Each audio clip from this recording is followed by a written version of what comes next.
Republican Zone is brought to you by Drew Murray, a modern view from the Republican lens, covering local and national news, understanding that one size doesn't fit all when it comes to politics. The Republican Zone airs Wednesday from 1 to 2 p.m. and Saturday from 3 to 4 p.m.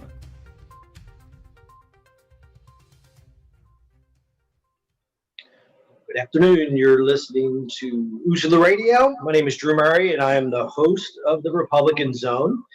Today, I have a guest, not in studio, but via Zoom, my good friend Randy Robinson from Triple R Consulting.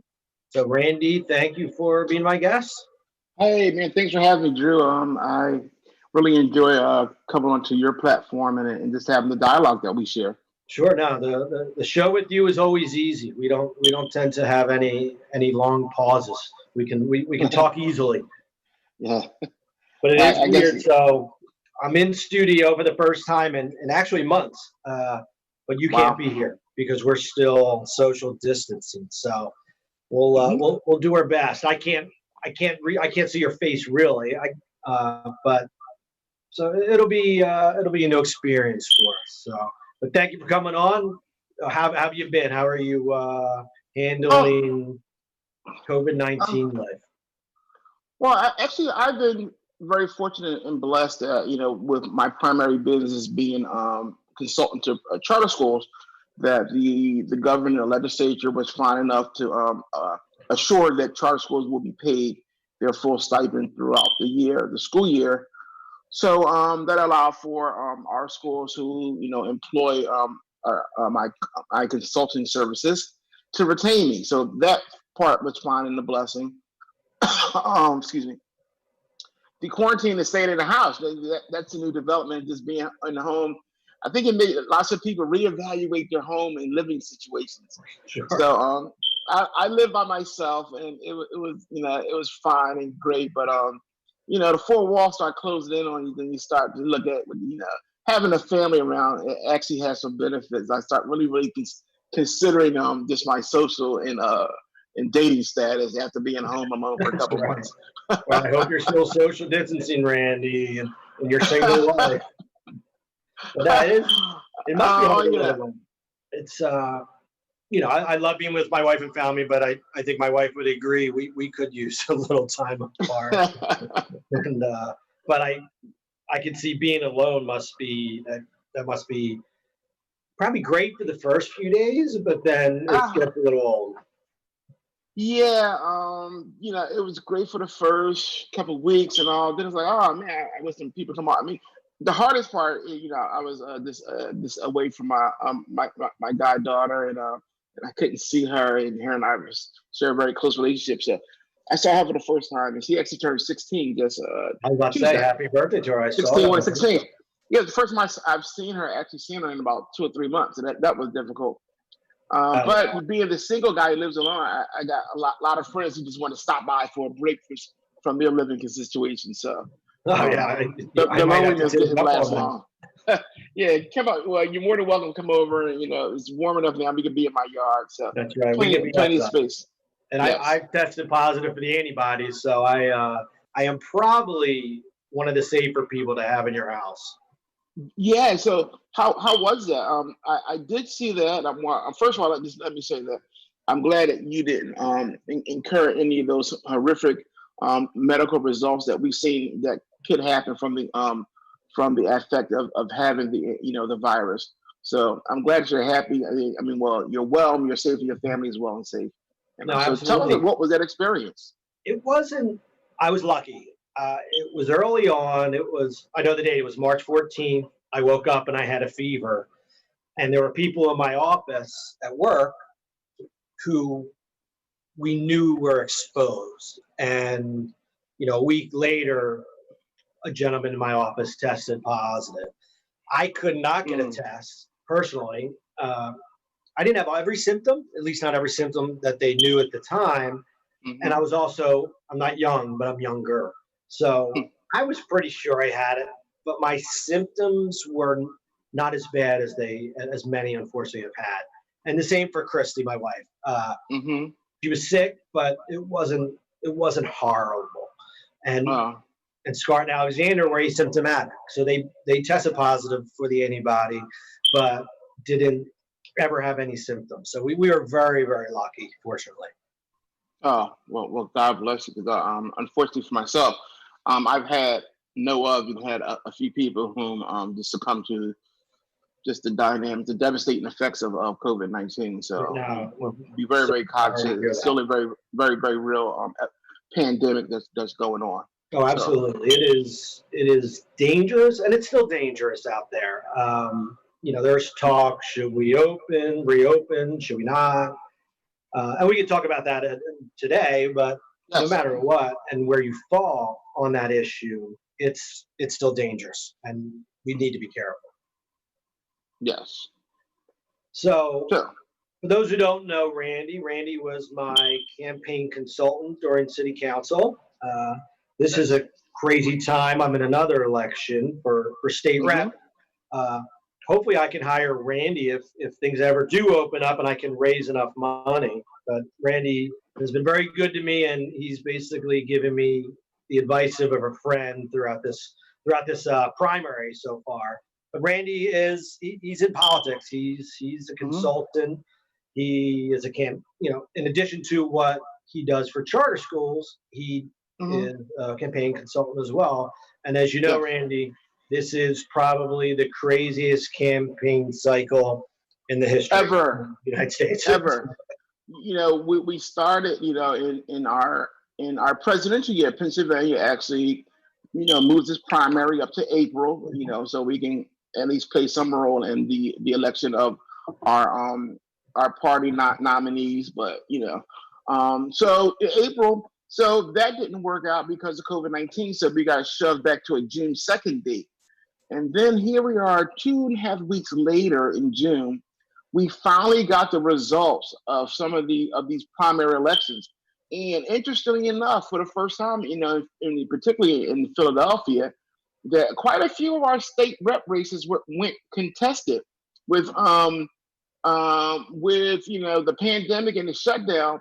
It made it I thought it made it very, very difficult for challengers to get out and meet voters, to do canvassing and all those things. So I didn't expect much in the sense of challengers defeating incumbents. I thought the pandemic and the quarantine and the conditions certainly set up for for incumbents to easily win.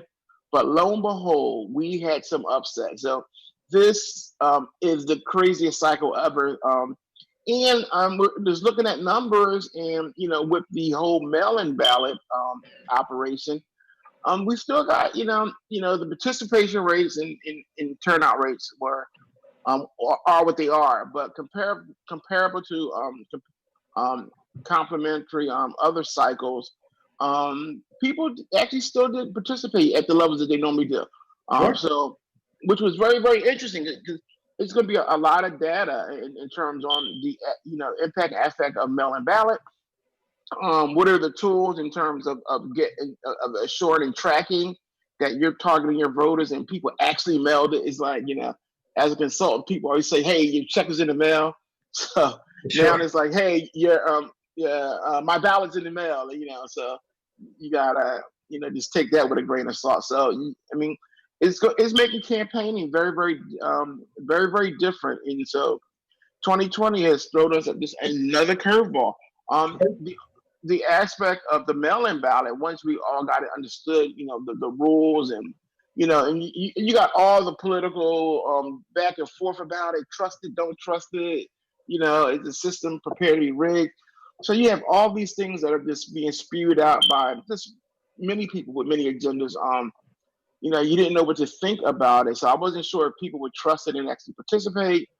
And they did, but one of the downfalls of it is that it took them 2 weeks to count mail-in ballots and provisional ballots, and I think that has to change. This can't be a cycle or a circumstance that you're going to have people on the edge of their seats in for 2 weeks while you count mail-in ballots. It's everybody's going to claim some level of fraud or distrust, so that's going to have to be cleaned up. Well, imagine if this happens in November in Pennsylvania. in my opinion, Pennsylvania wins the country. Whoever wins Pennsylvania, I think, wins the presidential election.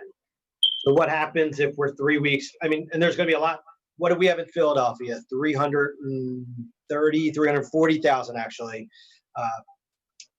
just in Philadelphia for the primary. That's going to double in my opinion come November. Mm-hmm. So what's going to happen if we're waiting 3 weeks? I mean, the country's going to go crazy. The country, I mean, it's going to be like,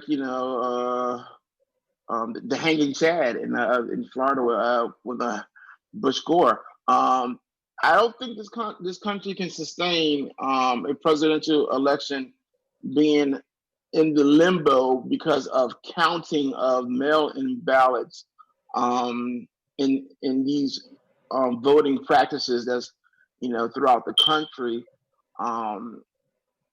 It won't be a good thing because no one's going to be readily willing to accept the results.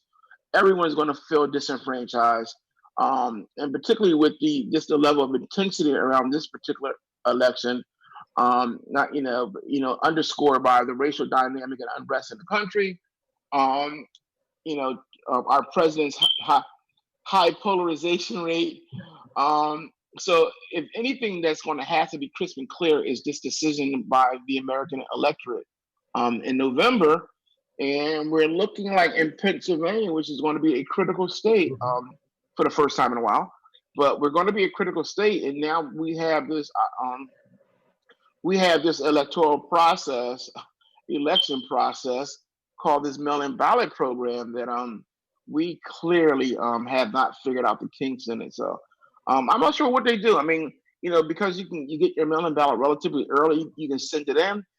Do they start? I mean, I think they should start counting the ballots when they from the day they receive them, the moment they receive them, and keep a tally that's secured by only those who are counting and not let that information out.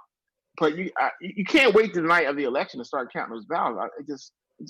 It's an impossible task. Sure. Well, I think the legislation may have been written that they're not allowed to start counting. I could be wrong. I'll have to go back and read it again.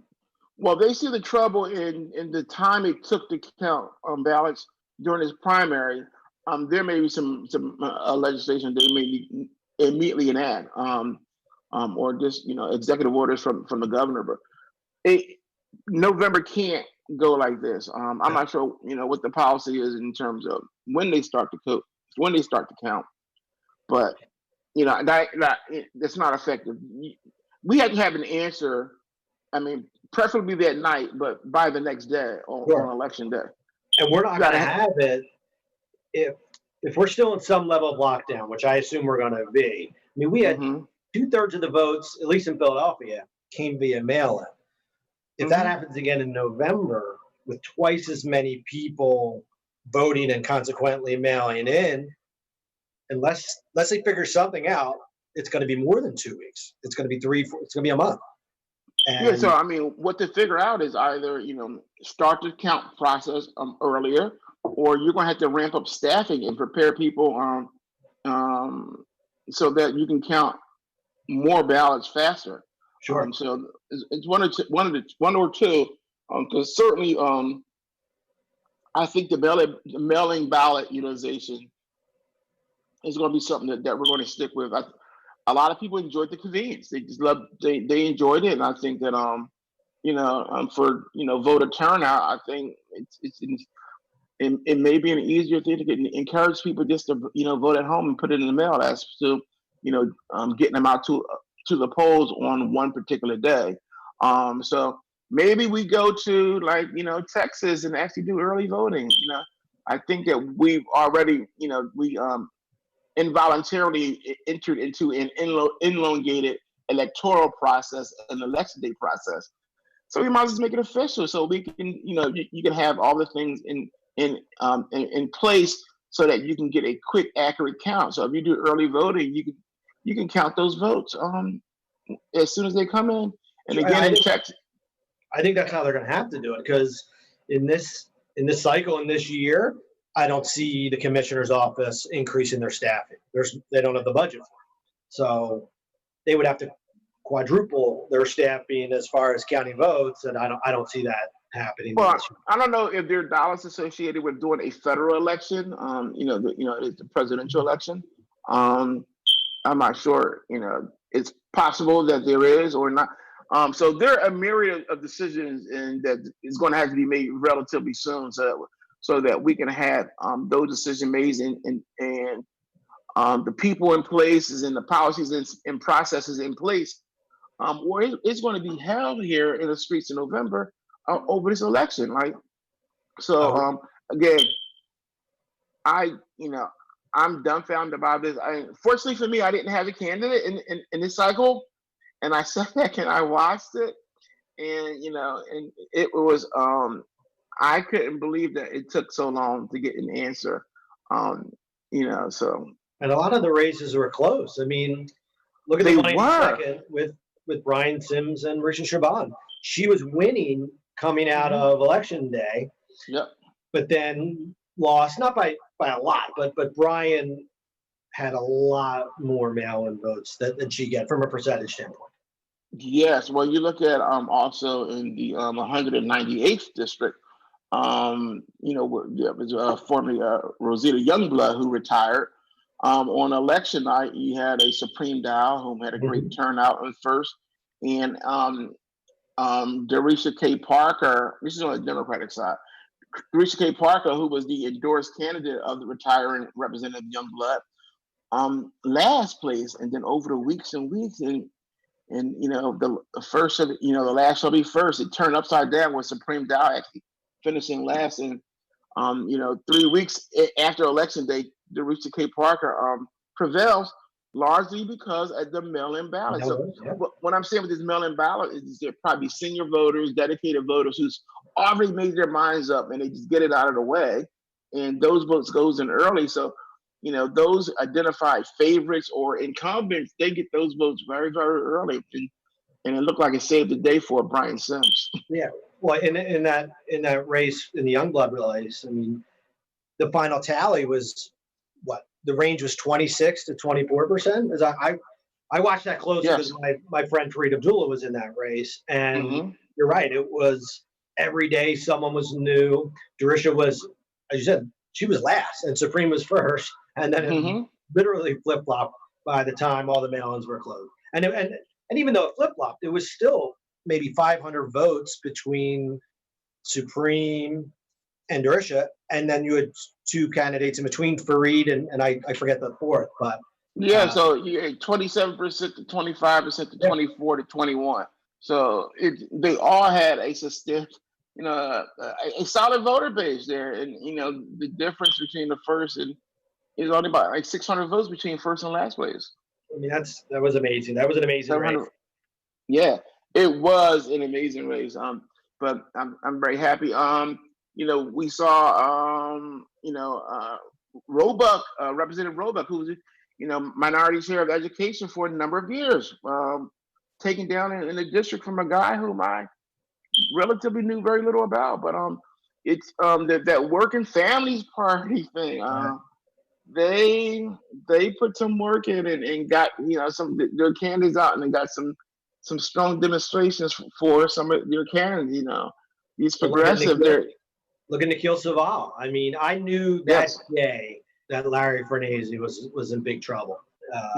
Just going to the polls in my district, there were 3 or 4 at Nikhil people at a lot of the polling stations. So I knew he was in trouble.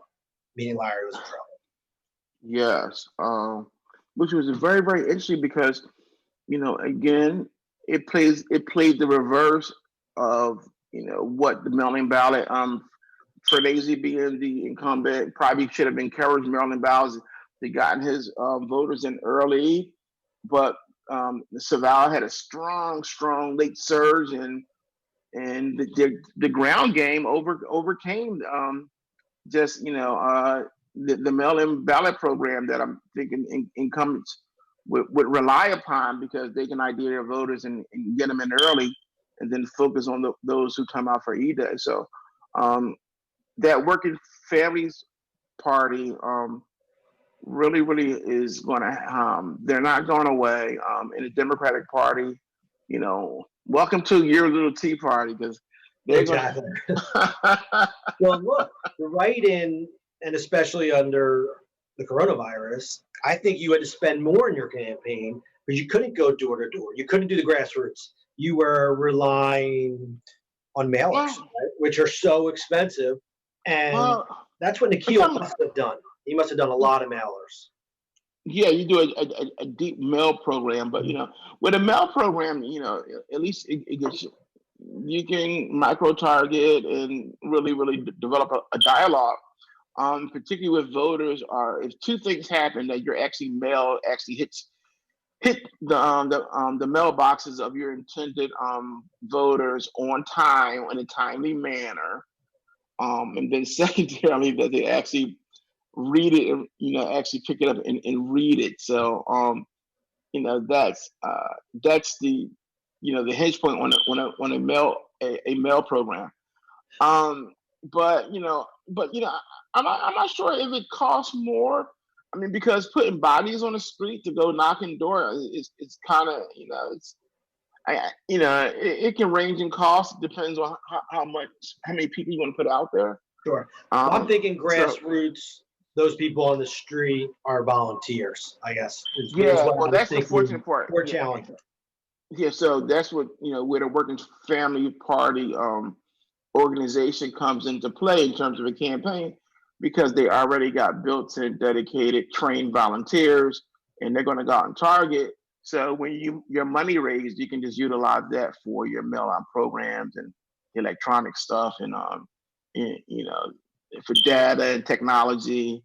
And then you got your human resource already intact and paid for. You don't have to pay for that.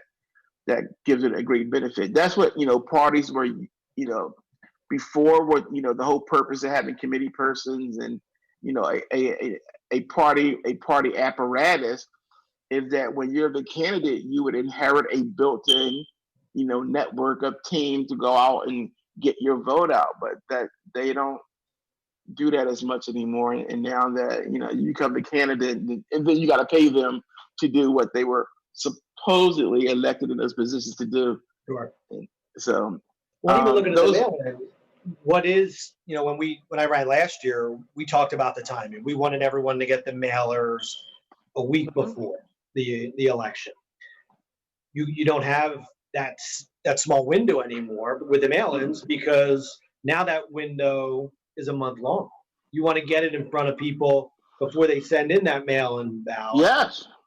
But So yeah, it I don't know speeds what's up the campaign perfect. cycle. It speeds up the cycle. Like, you got to raise money early, because you got to pretty much do a mail program rather immediately off the bat, because of the mail-in ballot goes out so early. So you got to make an impression and invitations on those voters. That's why I say that the mail-in ballot going out so early, it favors the incumbent, because you're already the known candidate. And the only way to make up that ground is that, in a post-COVID era, that you really, really got to put a lot of legwork in and going into just doing door knocking and those kind of normal retail politicking. So I want to look at the numbers in terms of the voter participation rate, the mail-in participation rate versus election day. People who just decide to do it traditional way and turn up on election day. Sure. When I did the races in Texas, oddly enough, with early voting and all those things, it was still 50-50. Only 50% of the electorate would actually take advantage of these options, and the other 50% would still wait and just show up on election day. So I'm going to see if the data kind of tells the story of, do we have the same kind of voter practice and history practice here? Because I waited to election day. I'm an old. I like the whole energy of election day, and I sense the whole opportunity to do a mail-in ballot. I said, I need to go and physically participate, and that's what made it real to me. So, yeah, I mailed in, even though I knew I was going to be at the polls that day. But I figured I want to do a mail-in that way. If the lines are long, then I don't have to worry about it. But I'm interested to see the super voter data to see if super voters did mail in or the day of, or is it split? I mean, I know there Probably were, overwhelmingly mail-in because of yeah, the fact that they already know they're going to participate. A super voter probably is already educated on the candidates, and the mhm, super voter tended to be older. So I'm pretty certain. I'm feeling very comfortable that you got that the super voter probably largely took advantage of the mail-in ballot opportunity. I agree. And 2 out of 3 people who voted in Philadelphia at least voted via mail in. Almost. It was about 60%, I think. Okay, that was the rate. Oh yeah, 60 sounds And about right. now that's during COVID, right? I don't think that Mhm. number is going to translate into a post-COVID world, but maybe it will. Maybe people will say, you know what, that was pretty easy. I went Yeah, online, filled it people, out. the option and the comfort and ease of voting, I think, I think it's here to stay. I think people, for whatever reason. I mean, COVID made us do mail in for the most part, um, and people, it's an ease and comfort. People going to utilize it. I think they're going to continue to participate with mail in ballots between, 35 to 50% of the people probably still will still do it. Yeah, no. And we'll see, as Republicans, people say they're not really in favor typically of mail-in. Now, I know you are because you feel it increases voter turnout and voter accessibility, which is absolutely a good thing. But those who are opposed are going to say it's it's too easy to for fraudulent votes. So, you know, what do you think about that? Do you think there's any Yeah. truth to it? Well, in any system, there's always a possibility for it to be corrupted. That's just the way it is. So whether you live in let's say if you live in a district in the area where it's largely Republican, and you know they would have the same gripes, would it be almost the opposite aspect. So, um, my, you know, I don't always like the GOP. Always seem to be on the that seems to always have the argument that something's unfair, it's not right. Of course, we when you're looking at voters, and particularly in an area like Philadelphia, anything that makes it easier, not easier, but anything that encourages it and drives it more than like if you're looking at it from a Republican standpoint, you're driving out more Democratic voters, so you can't win from a strategic Exactly. aspect. I get that and I understand that, but at the bottom, the undercurrent is that we should always encourage people to vote, and participation in our democracy is what make America go. So when you always seem to be hesitant about supporting that ideal, it makes you look kind of nefarious. What I say to our party is that we need to work harder. That we need to work harder in these areas where we just don't have the numbers, so that we can have more people to drive out, and not always just kind of lean on the fact that we put ourselves in a position to be in opposition of progress or the ideal of our democracy, because we're always so over concerned about this threat of nefarious actions and intent. This is a government and a political system. There's always going to be some percentage of it. That's just human nature, and that's across the board. And everywhere you go, whether no matter where, is it a balance of independence, 50-50, overwhelmingly Democratic or overwhelmingly Republican district. The percentage and concern about voter fraud and those things it exists. That's it's always going to be. So I don't think we should be so overwhelmed by it, where it always makes it look like we're in opposition. We're in opposition to progress, or moving forward in fairness. Sure. And then come November, it'll be interesting to see because the reason we went mail-in, it was compromise, right? You now can't do a straight party vote when you're in the Well, which is election, good. which is Mhm. good for Republicans, right? As well, especially in Philadelphia where we're 7-1 Well, Democrats and Republicans. yeah, it's good for Republican, but let me tell you why it's good for everybody. As an African American, I think it's good also too. Just for in coming from, well, you can't you can't rely on this voter laziness, and the intellectual laziness around voting and believe that a party, albeit Democrat or Republican, is going to just, put my best interest forward. So taking out the ability of people just to go party as if you're rooting for your team versus your team, as opposed to making independent individual decisions about different races, which impact you very different. Some are policy positions, some are legislative, some is executive branch. So just because a person is of your party or not doesn't mean that they're the right person for that job, and it makes the voter become more educated and takes away just the comfort of having someone do the thinking for him. So a better educated electorate gives us a better opportunity for good governance, because they will pick better people and demand better service, and then at the end of the day, we get better policy, what makes us a better democracy. So taking away that straight party, that straight ticket, is a benefit for everybody. No, I agree, and it makes the local races more important. I mean, Yes, there are a lot of people, and I'm going to say get to the state rep race, and I'm trying to minimize the office, but it is one of the last offices that you vote for. And if you're voting straight party, you're not even looking at the names.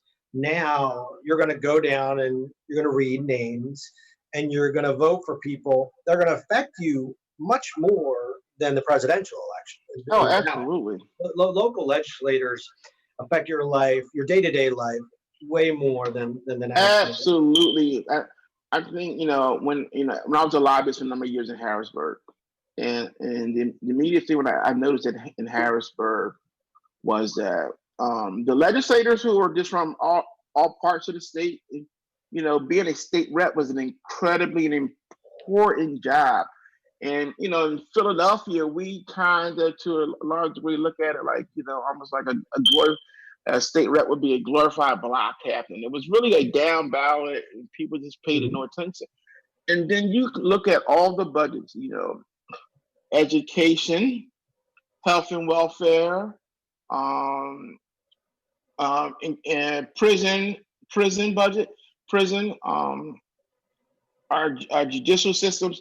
All these major things were actually state budgets, and so your state representative is voting on a multitude of things, of policies, rules, regulations, and dollars that largely affect your life.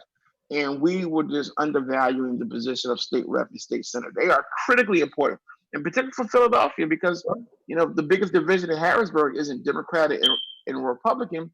It's geography. It's everybody against the Southeast Pennsylvania, or everybody against Philadelphia. So you need representatives from both parties, or definitely from the region, to just defend having money coming to this part of the state. Absolutely.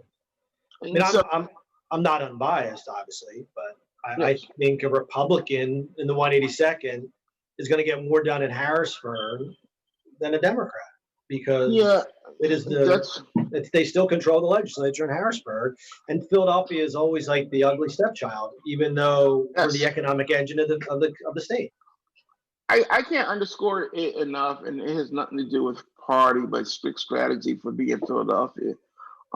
Philadelphia's battle in Harrisburg, which to get a part in a fair share, is that we got to have people placed in every caucus.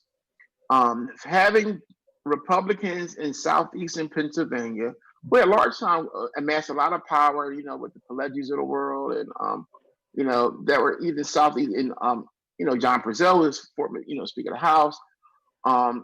Those Republicans in southeast PA, and particularly for Philadelphia, saved the day many a times for what was best for Philadelphia, and voted with our representatives from the left.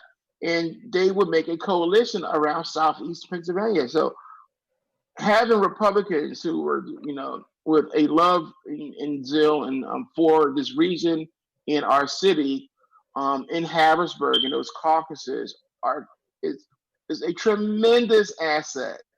It is a tremendous asset. Unfortunately, most of those Republicans were, moderate Republicans, and they became low-hanging fruit for the progressive left to take them out. And they said, we got rid of Republicans, but you probably got rid of the ones who were probably most likely to have merger deals and created coalitions with Democrats from this part of the state to battle for the rights of the rights and benefits of people of Philadelphia and this region.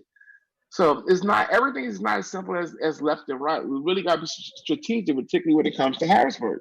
No, absolutely. I mean, right now we have one Republican legislator in Martino Light. We lost John Taylor two cycles ago, or once or cycle ago. He retired, so he didn't lose. He retired, but when Patty Pat ran as a Republican to replace him, unfortunately she lost, and now we're left with one, and that is not good for Philadelphia, no matter what side of the aisle you're on. The loss of John Taylor is incredible. He had leadership. He had respect from both sides of the aisle, and he had standing within his caucus where he could pipe down those guys who are just, they're not just they're just not anti-Democrat. They're just anti-Philadelphia. Yes. And you got to continuously fight the battle for dollars and resources to come to Philadelphia in this commonwealth that we're in. And having Republicans that are in our caucus who fought alongside us for those causes, having them gone really, really makes it even more. Harrisburg has become that far more distant of a place for us. And you can ask any legislator, elected. We have Democratic, and they'll tell you the struggles they have. Just getting legislation and particularly dollars and special interest to their district in this region, and simply because we're Philadelphia. Sure. So they're fighting within their own caucuses. No, absolutely. And let alone across the aisle. And then, if everyone is from somewhere else and they're not from southeastern Pennsylvania, you have a lonely bunker of allies. So there you have it. No, absolutely. So that's why we got to get you there, Drew. You'll be the perfect representative. You can form alliances and maybe restore some of the relationships when Harrisburg used to work. When you got those guys that came from a cross section of parties, caucuses, and demographics, and that was the magical elixir. Harrisburg was magical at a time where you could really get some things done. Sure. But those days are no longer.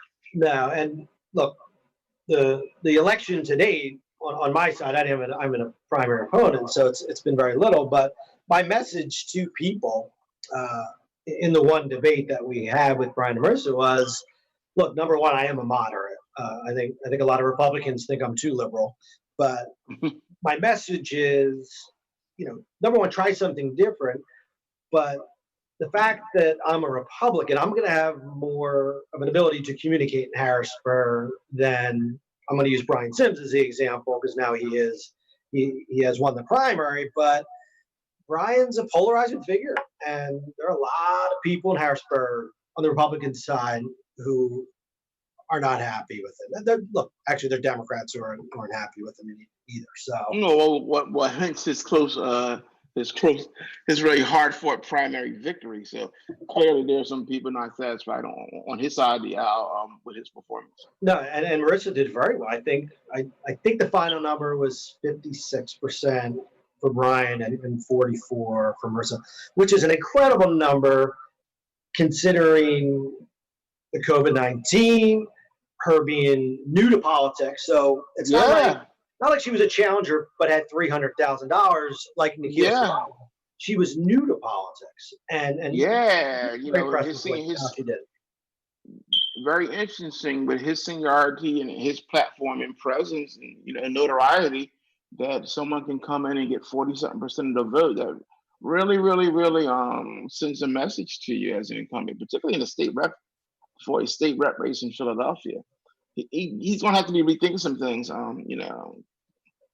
I'd say so. So there's we'll see some vulnerability there.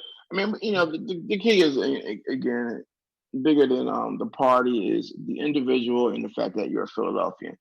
We know your heart-headed mind is, and you can convince voters that you're going to have the courage to speak truth to power and fight for the things that are critically important to them in their neighborhood, in their community, for their lives. I don't, we're at a point that people need solutions and answers and in leadership, and if you can bring it from that caucus as a Republican to that district, I think Sure. you have a message that could be received, and we're going to wish and hope you well on it, because I think you'll be a fantastic representative. Thank you. So we only have a few minutes left. We're not going to solve all the problems of the world, but I saw on Facebook you went to at least one of the protests. Two. Yes. Maybe two. Okay, two. So how were they? They seem peaceful. I think. Yeah. Well, your presence made them peaceful. Yeah, I try to bring the peace. But I was, for the first time in my life, in terms of the issue related to race in America, race in America, and particularly policing and just the whole scope of justice, that we've had a movement that's really hit the streets of Philadelphia with some level of consistency. And the most interesting thing about it, and I guess the most beautiful thing about it, is that you had a myriad of choices in terms of how you wanted to make your voice heard. It's not just one. There's not just one monolithic group out there. Marching is not like join the Union March or the Party March. You have different people from different walks of life and different perspectives, all talking about the same issue, but really, really addressing it and attacking it from a very different perspective and space. So I was very fortunate and very honored and happy to go and participate with the Divine Nine, their march at City Hall, which included the mayor, the police commissioner, several city council members, and we marched together. They all took a knee and had conversation, and we walked together and talked about issues. So that was a phenomenal piece. And if you don't know what the Divine Nine is, it's the historically black Greek organization, the Greek lettered fraternities and sororities. Okay. There are 9 of them, and they have a council where each fraternity sorority is represented, and they got together and they called on their members to do this march. So I went to that because I just knew what the tenet of those people that would be there, and the spirit in which they were coming from, and in the end, and the bigger thing is that I realized that with them, their march would not be infiltrated by those who have nefarious and devious intent and to want to use the cover of a march to do damage or harm. So I knew that they couldn't, those outsiders couldn't penetrate the Divine Nine march. It's simply because that those members and through fraternity sorority already have some level of cohesion and connectedness. So if you were there just out of the blue, you would have sticked out even in this large space of largely black folks. So I went to that. Okay, yeah. And Commissioner Outlaw is, I forget what Alpha Kappa Alpha Incorporated. Those ladies it's salmon pink and apple green, and they're very proud of it. So fantastic sorority, and this is all the sororities. My sister's adult. I got a sister's adult and one's AKA. So I'm not in the Zetas, and I don't want to get into. I honor all of them. I went to their march, and it was a fantastic experience. And also too, Jeff Bradshaw put together a march at the Art Museum, which wasn't a march, it was a rally, and he brought out 200 horns, and they did it through music. They did protest through music, and let me just tell you, Drew, it was the most entertaining rally I'd ever been to. I saw it on Facebook. Yeah, it looked awesome. Oh man, they have the music, so they're going to do it again on the 27th on the Stuff City Art Museum. So those are people who want to come out and they want to bring their kids and just have an experience where you can show up in this moment, because it's a historic moment. 1 o'clock at the Stuff City Art Museum on the 27th. They're going to do it again because what we realized that through COVID and then all the terror and trauma of what's happening in the streets with the death of black men, even at the hands of police, but also the blacks are still being murdered and killed in the neighborhoods, in the community, in the streets by other African Americans. All these things happening at once. What that music did was release something in that we were all, in a sense, living in a sense of traumatization, and it was a healing spirit. And just to see people, everybody just took a breath and rejoiced together in that moment. And I didn't realize how much we needed it and how much people would respond and react to just that level of protest and rally. And we did it with this horns, and they call it the clarion call. So it gets me to my point. Yeah, I had to, in this moment, I think we're at an inflection point where that America has a real chance to do something critical in terms of racism, justice, and policing in America. And I think the Republican Party stands in a very, very good position to be very heroic and courageous if we look to what the people are saying versus what the politics around an election is saying. So Sure. I'm hopeful because we could have a balance to talk about what we see has been wrong in particularly in urban corridors, where the shortcomings have been, because one party rule sometimes gives us the one party fool. So we always look on the outside and complain about the things that are happening, particularly around crime, violence, and education. Now that we can squarely step to the forefront, and I'm speaking directly from the president himself, to really do something that's critical. And then you can if you look at the streets and the people are out there, it's just not just black and poor people complaining about something. It's people from all across the board and walks of life, races, ethnicities, and now we're looking at this throughout the world that are saying like there's something wrong with this practice in America. There's something ill there, and we can fix it. We really can make a substantial statement. We just haven't had substantial legislation regarding race and addressing that issue in America in 50-something years since the Voters' Right Act. That's probably the largest piece of legislation that I can remember. It's time. And you made a good point where the Horn Rally was bring your kids out. And the very first weekend, I walked up to the Parkway, and I was somewhat hesitant to bring my daughters, but I did because I wanted them to see it, and I wanted them to see a peaceful protest. And I remember it was about 3:45 in the afternoon that we walked back, and it was great. I was like, the protests were peaceful. This is great. And literally by 4 o'clock, my phone, as they say, is blowing up.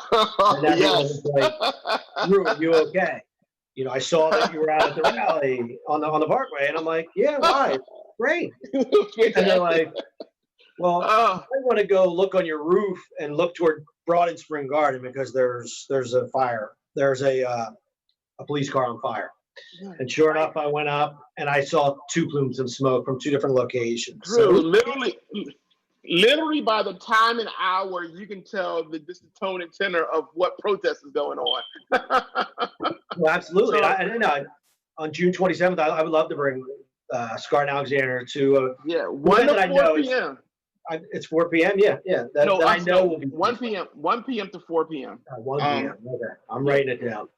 So, and while I respect, a lot of the peaceful protesters who are just going out in terms of, and really, really just making the message loud, and agitation is a strategy to move public policy forward, and so that just being involved with a lot of contract negotiations with Transport Workers Union, it's a tactic and strategy that needs to be employed and has to be aggressive. But I do know that this is a battlefield, and everybody has their place, and my place isn't on the front lines contesting armed police and potential of being tear gas, just to make your message heard in agitation. I play a different place in space, and so we all do. I think that at this time and state, we're at an inflection point in America, and I think that everybody has to weigh in a place that's comfortable for you, that makes a difference and make you visible to say that, hey, I'm not being quiet on this moment, and I'm expecting some change, and I think that's the only way we do it, and we can urge our elected officials and policymakers to be heroic in the moment, and that's what we want to do. So the fact that you brought your daughters out and you come out and you're saying that, hey, I realize this is an issue that needs to be addressed, and I'm going to stand up and be counted, but you don't want to risk it, your health, and definitely not the health of your beautiful little girls.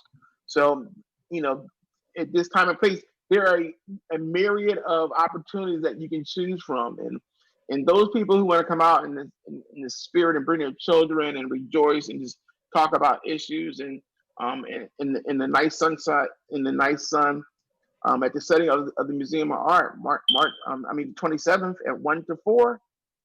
Fantastic time to come out and then have that expression of your interest and your support for change in America. All right. I think that is the perfect topic to wrap on. Randy, thank you so much for being a guest again. You've been Hey, it was my easiest one to get to. I'm right here in my living room, social distancing here, home alone. So to my yard I go, and I got work to do. I'm going to come over. You're more than welcome, man. The yard is fantastic and it's all set up. So I thank you for always inviting me back here. All right. So you've been listening to Uslu Radio, Drew Murray, the host, with my friend Randy Robinson. Have a great afternoon. Thank you. All right. Thank you, Randy. Thanks, bro. All right. We'll see you soon, my friend.